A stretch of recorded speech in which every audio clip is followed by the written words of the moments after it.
अच्छा भैया, हम गायक कलाकार संजय लाल यादव आज ये दुर्भाग्यपूर्ण घटना जो आप लोगों के बीच मैं भेज रहा हूं, माता बनी कुमाता, कहते पुत्र कुपुत्र होता लेकिन माता कुमाता नहीं होती है। प्रांत उत्तराखंड से ये सच्ची घटना मीडिया, सोशल मीडिया के माध्यम से आज यूट्यूब पे छाई हुई है कि एक मां ने कितना बड़ा कुकर्म कर दिया। बिरहा में 4 लाइन भूमिका है।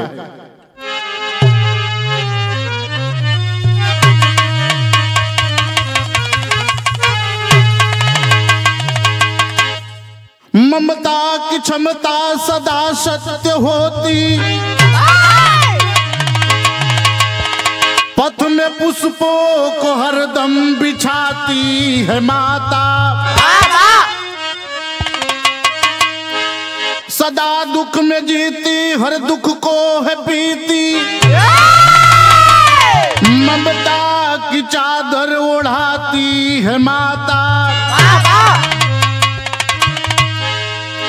सम्मान कुल का बचाती है लड़के, राह मंजिल की हरदम दिखाती है माता। दीनेश विश्वास ममता से उठ ही गया, कुल के दामन में दागी लगाती है माता।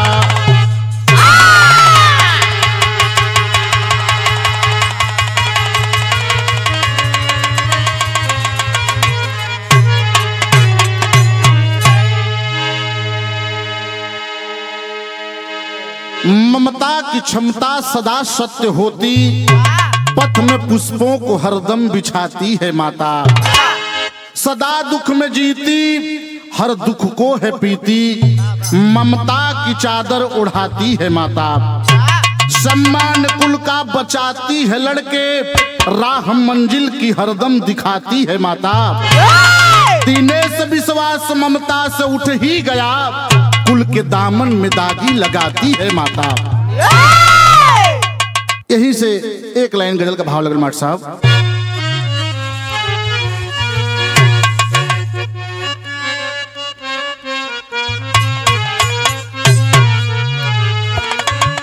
कि जिंदगी में हजारों का मेला जुड़ा, हंस जब जब उड़ा तब अकेला उड़ा।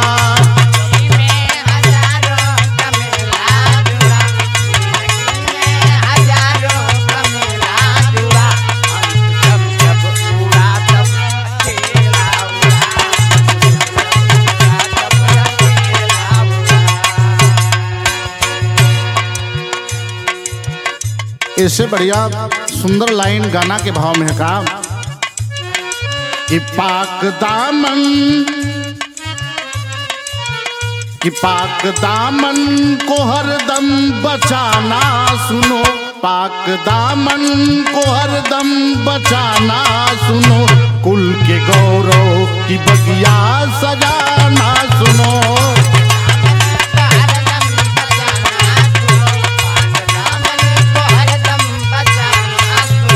कुल के गौरव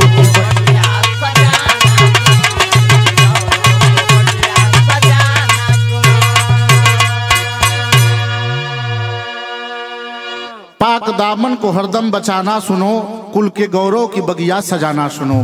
यही से कहानी की शुरुआत बा। शेर के लाइन लगल भैल का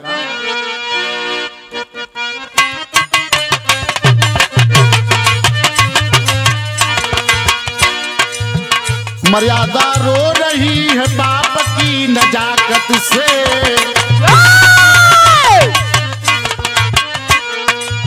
संभल जा दुनिया वालों अब तो ऐसी आफत से। आजकल जुग ने अपना असर अब दिखाया है, कलंकी बन के काम नस नस में समाया है। प्रांत उत्तराखंड रानीपुर की ये हकीकत है। दनौता देख कर गिर गई नसीहत है। अनामिका साथ राजीव जीवन को बिताते थे। एक थी बेटी एक बेटा को पढ़ाते थे। अनामिका सर्व राजनीति की दीवानी थी। पति से दूर रहकर करती वो मनमानी थी।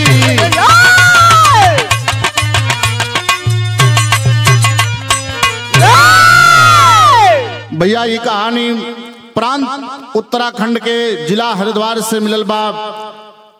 फ्रेंड कॉलोनी में राजीव और अनामिका शर्मा नाम का दंपति जीवन गुजारा करत रहल। लेकिन उनकर पत्नी अनामिका राजनीति के बहुत शौकीन रहली। जब पढ़ाई करत रहली वही समय पढ़ाई के दौरान छात्र संघ के चुनाव में अध्यक्ष पद चुनल गई रहली। जब छात्रन का अध्यक्ष पद चुनल रहली ओकरे बाद इनके राजनीति के चस्का लग गयल। देवों की देवभूमि उत्तराखंड, आज उत्तराखंड में अनामिका अपने राजनीति का परचम लहरावत हैं पति के साथ। लेकिन ये बात पति के अच्छा ना लगत बा। कहा सुनी एक दिन भइल बा अनामिका अपने पति राजीव के छोड़ के और अकेले जिंदगी अपन बितावे लगली। कभी ये राजनेता के साथ कभी वो राजनेता के साथ पति के छोड़ के अपन दारू शराब और अयासी की जिंदगी गुजर बसर करे लगली। तो भैल का तज बदल।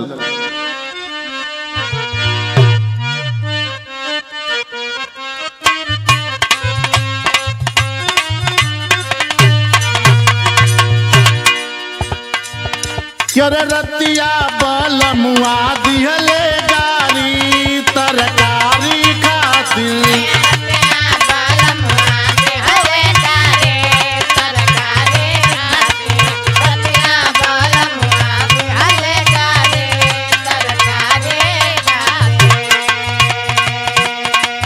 अनामिका शर्मा जब अपने पति राजू से अलग हो गई तो करत का है करे लागल लूटावे घूमी जतिया राजनीतिया खातिर।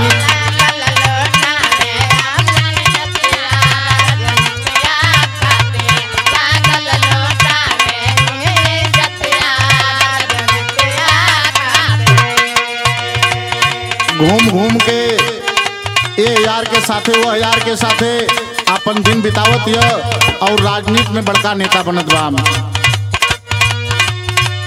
सजना से नाता तोड़ली सुमित से नाता जोड़ली। सजना से नाता तोड़ली सुमित से नाता जोड़ली। सजना से नाता तोड़ली सुमित से नाता जोड़ली। प्यार में बापा गल जे कर मतिया राजनीतिया खातिर।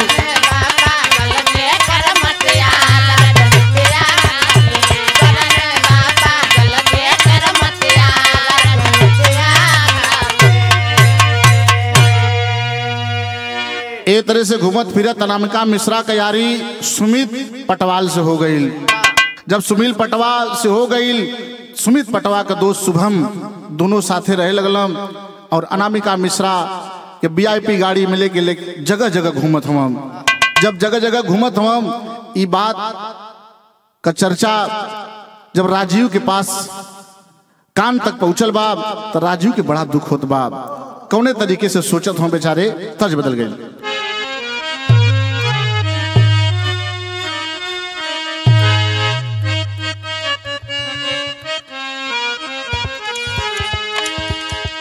भैया कौनो देहाती दुल्हा के शहरी दुल्हन मिल गई बा और अपने सैया से का कहत बा क्या रे हाथ जोड़ी करत बानी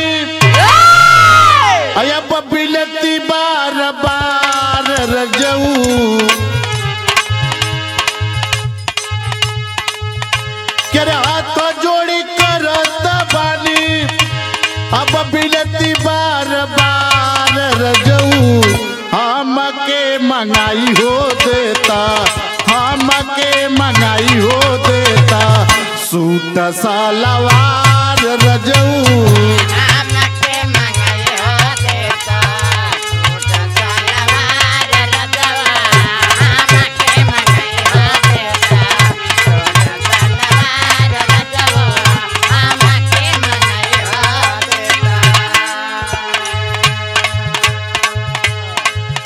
लेकिन वो राजीव भैया सोचत का हूँ कि अरे रोवे राजीव उदास गिरे आंसुअल के धार भैया, गोदिया में लेके झंखे, गोदिया में लेके झंखे आपन दुलार भैया। गोदिया में लेके झंखे अपना दुलार भैया, गोदिया में लेके झंखे अपना दुलार भैया, गोदिया में लेके झंखे। राजीव रोवत हुआ कि एक बिटिया एक बेटवा दोनों का जिम्मेदारी हमरे सर पे आ गई, आ ई ता अपन मौज करत बा। मन में वियोग में हरी भइली कसाई, मन में वियोग में हरे भइली कसाई, मन में वियोग में हरे भइली कसाई। कि अरे मन में वियोग में हरी भइली कसाई, अता न मारी लोग कैसे मुहावा दिखाई। ताना मारे लोग कैसे मुहावा दिखाई, ताना मारे लोग कैसे मुहावा दिखाई। करे कुल के इज्जतिया के, करे कुल के इज्जतिया के कैले तार तार भैया, गोदिया में लेके झंखे, गोदिया में लेके झंखे अपना दुलार भैया। गोदिया में लेके झंखे अपना दुलार भैया, गोदिया में लेके झंखे अपना दुलार भैया, गोदिया में लेके झंखे। ए तरह से बेटवा बिटिया का परवरिश करत कुछ समय धीरे धीरे गुजर गए। एक दिन अनामिका मिश्रा दंगा फसाद झगड़ा करे के मूड में आइल बा और राजू से झगड़ा कैले बा। राजू से झगड़ा कैले कि क्या ये दोनों औलाद तेरी नहीं है, मैंने पैदा किया है इसको, इसमें से तुम एक काम करो, बेटे को अपने पास रख लो, बिटिया को मुझको दे दो। जब इतनी बात कहती है तो सोचता है कि चलो ठीक है, माँ है और माँ बेटी का दर्द माँ के सिवा कौन समझ सकता है। उसने अपनी ऐसी भावना को मन में रखते हुए बेटी को, जो 13 साल की मासूम बिटिया है, अनामिका के साथ जाने के लिए राजी हो जाता है। जब लेके गईल बा तो होत का बात तज बदलल।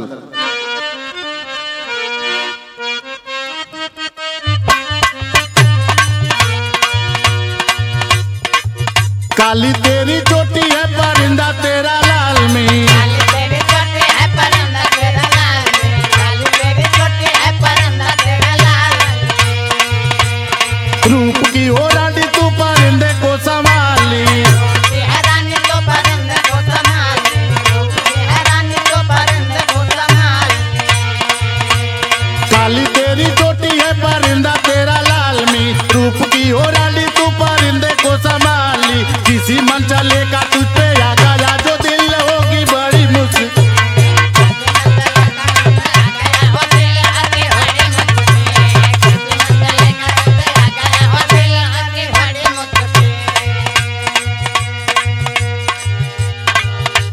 लेकिन भैया वो अनामिका शर्मा जब बिटिया को लेके जाती है तो भाव कभी लिखा क्या,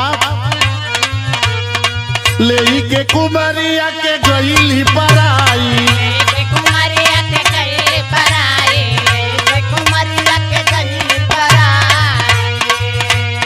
आवासना के रगवा में गईली रंगाई, रसना के रगवा में गईली रंगाई,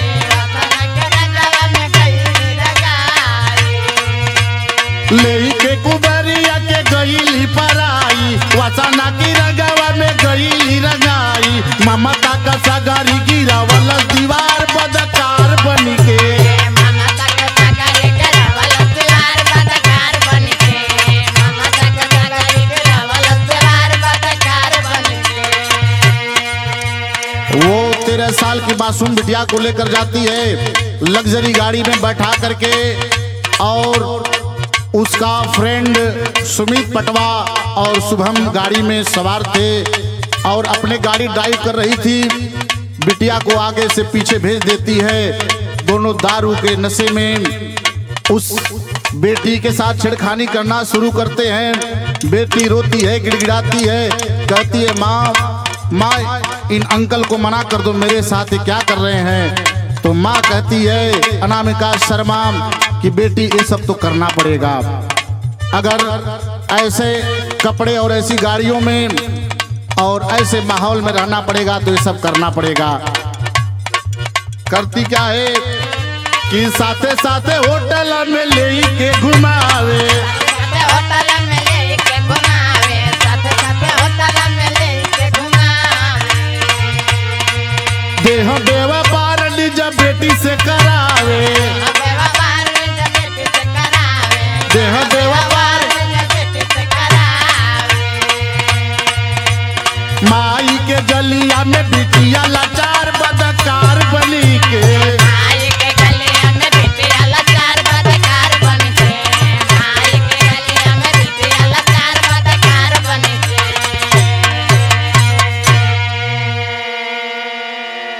अनामिका शर्मा को थोड़ा भी शर्म नहीं आई। उसके आंखों के सामने उसकी मौजूदगी में उसकी मासूम बिटिया की इज्जत को तार तार कर दिए दरिंदे, और उसके बाद भी उस हैवानियत से बाज नहीं आते हैं। लेकर के तमाम जगहों पे, जैसे आगरा, वृंदावन, हरिद्वार के होटलों में ले जा करके गैर मर्दों के साथ, नए नए ग्राहकों के साथ ले जा करके उस बेटी के जिस्म का सौदा करती है।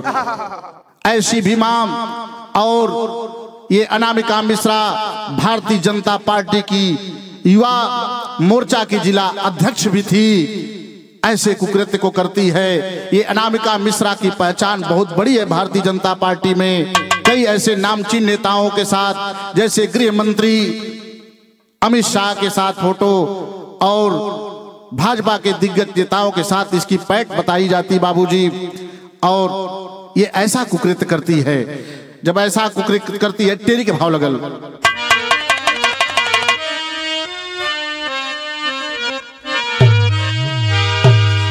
क्या रे ममता की चादर मैली हो गई, क्या रे ममता की चादर मैली हो गई, कलंकी बनी है नागिन भूल गई हर क्षमता। ममता की चादर मैली हो गई, कलंकी बनी है नागिन भूल गई हर क्षमता। ले जाकर के बेटी को तमाम होटलों में नए नए मर्दों के साथ, अनजाने व्यक्तियों के साथ उसका गैंगरेप करवाती है, बलात्कार करवाती है। तज बदल भैल का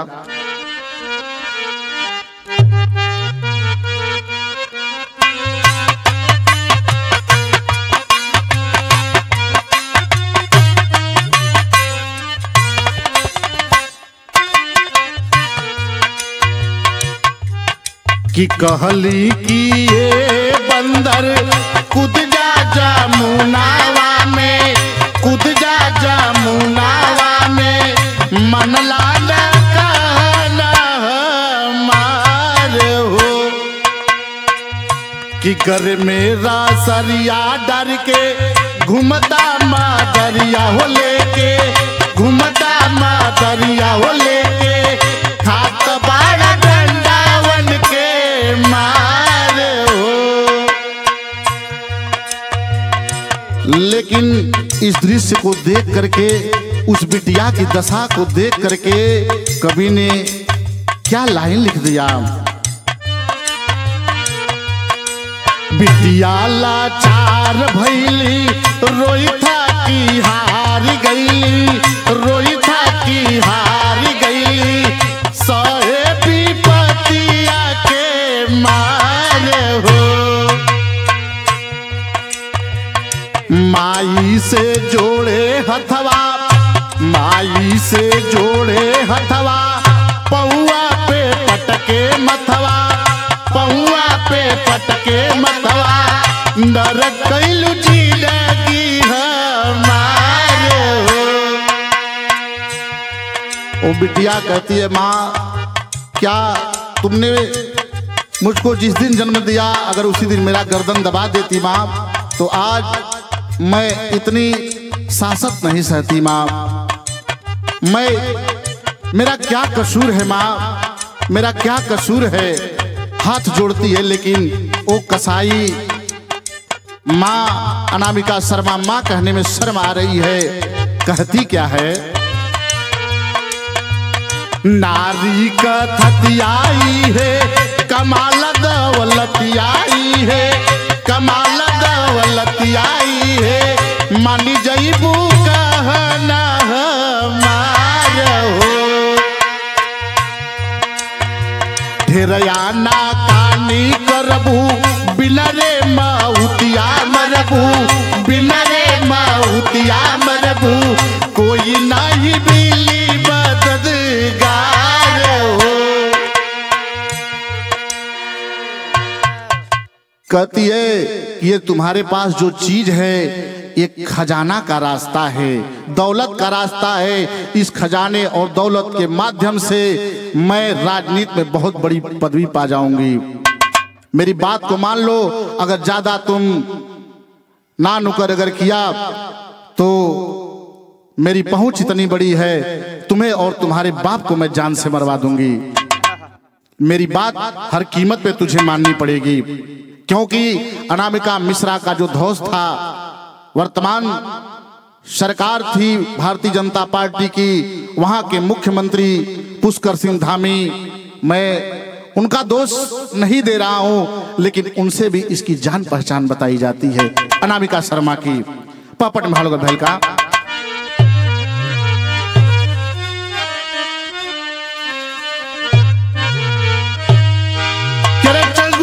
छूटल बा कुबरिया तवली घरिया में, अपने बाबू की नगरिया तवली घरिया में।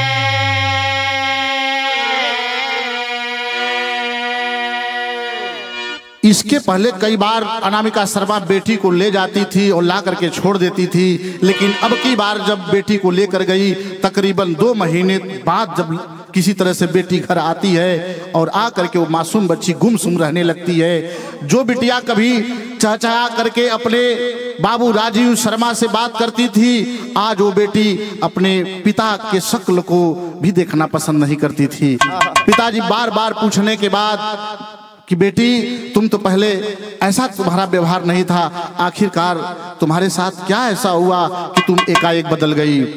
तो देखले जब बाबू अपनी बेटी का हलतिया हो, पहले अवाक नहीं निकलत बाबतिया हो, पर से लागल सावर नजरिया तवले घरिया में, अब पापी लुटल कुलवा कहे पगरिया तवले घरिया में।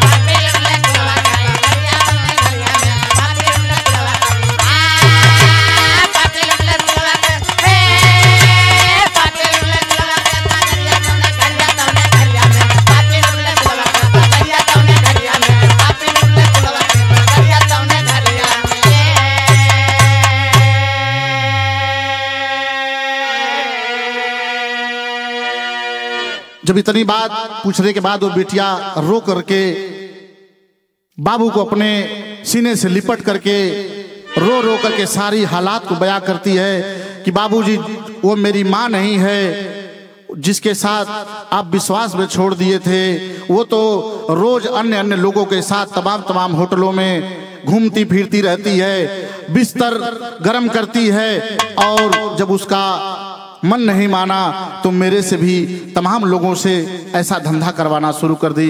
बाबूजी मेरी इज्जत आबरू लूट गई बाबूजी, मैं क्या बताऊं। आला माहौल लगल भेल का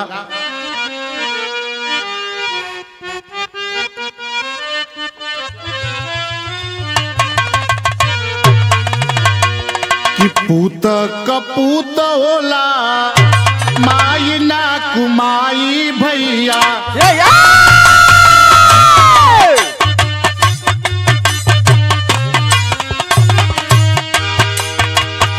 बतिया बखाने जेकर बेदवारे पूरा,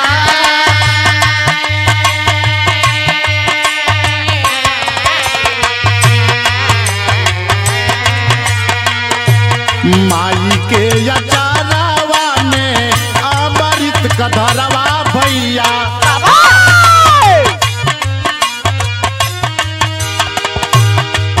माई कदूली आई होले कर जदा,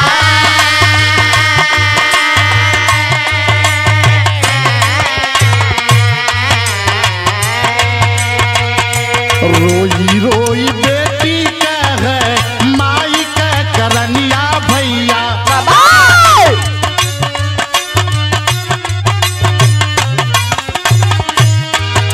बाबू के समनवा रोव खाई के पाछा,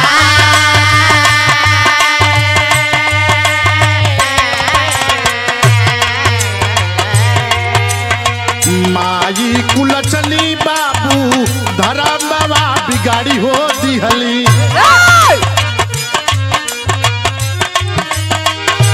हम के घुमा के ई करवल सबे आपा,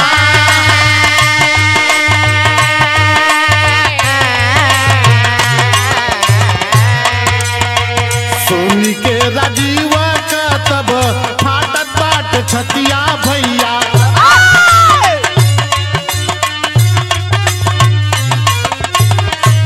राजपुर थनवा में करवले भैया,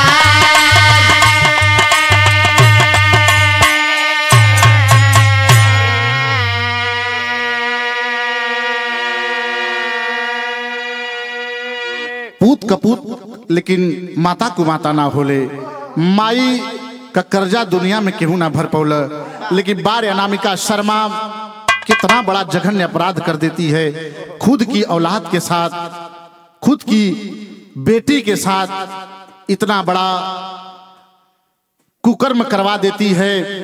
तुमको मां कहने में शर्म आती है।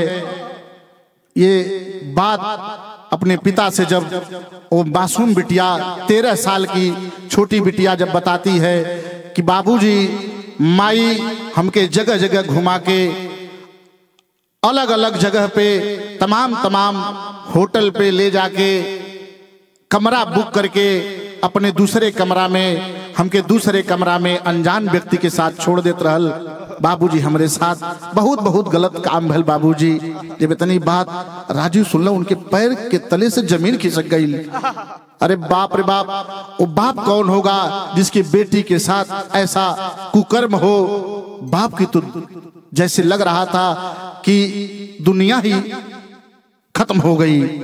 इतनी बात को सुन करके और अपने आप को थोड़ा सा रोकते हुए दिल में क्रोध पैदा होता है कि अरे मैं नहीं जानता था, मैं नहीं समझ पाया। मैं तो सोचा कि ममता में तू ले जा रही है बेटी को पालने के लिए माँ, लेकिन तूने तो मेरी बेटी की दुनिया उजाड़ दी। क्या बचा मेरे पास? जा करके हरिद्वार के कोतवाली रानीपुर में FIR दर्ज करवाते हैं। जब FIR दर्ज कैलम तो खड़ी भाल का भेलका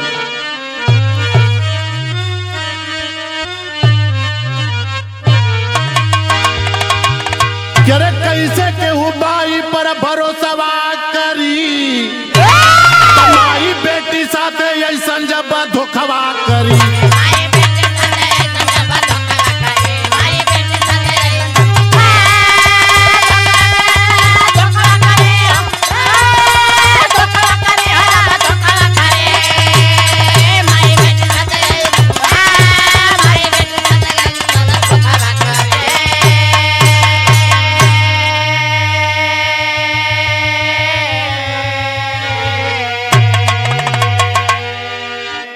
कहल जला कि जब चोट लगेले थोड़ा सा था आहिरे माई, लेकिन जब ज्यादा चोट लगेले थे आहिरे बाप का आवाज आवले। राजीव शर्मा जाके कोतवाली में जब FIR कैलम तो वो समय वहां हरिद्वार के SSP प्रवेंद्र डोभाल जी इसको संज्ञान में जब लेते हैं तो अनामिका शर्मा गिरफ्तार होती है। तब भइल छानबीन तब पापिन पकड़ाइल, करनी पतू के लोग जेल में भेजाइल।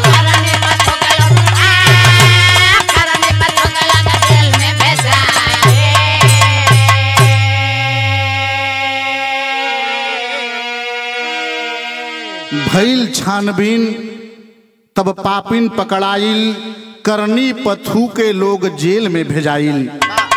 आप YouTube पे देखेंगे वीडियो में वो अनामिका शर्मा और उसका बॉयफ्रेंड सुमित पटवा दोनों गिरफ्तार होते हैं। उसके एक अन्य साथी की खोजबीन जारी है और कप्तान महोदय ने बयान दिया कि अगर इसमें जो भी शामिल है उसको ऐसे कर्म जो करते हैं, जो सजा उनको मिलती है 501 376 वही सजा ऐसा कर्म करवाने वाले को भी दी जाएगी।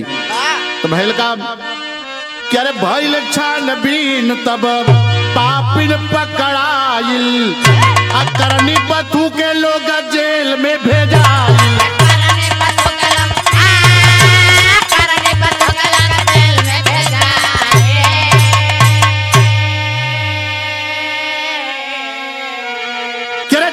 बड़ी समाज बीचे जे ढोंगवा करी, कैसे केहू बाई पर भरोसवा करी।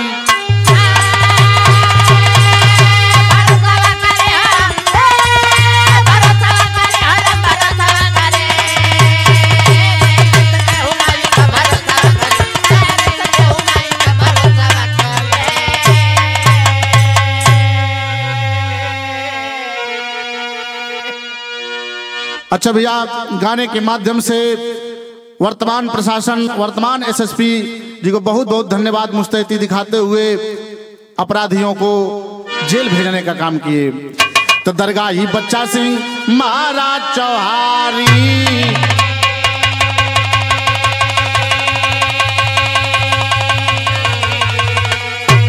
कविता लिखते कभी दिलेश JP नीर को ढारी हो।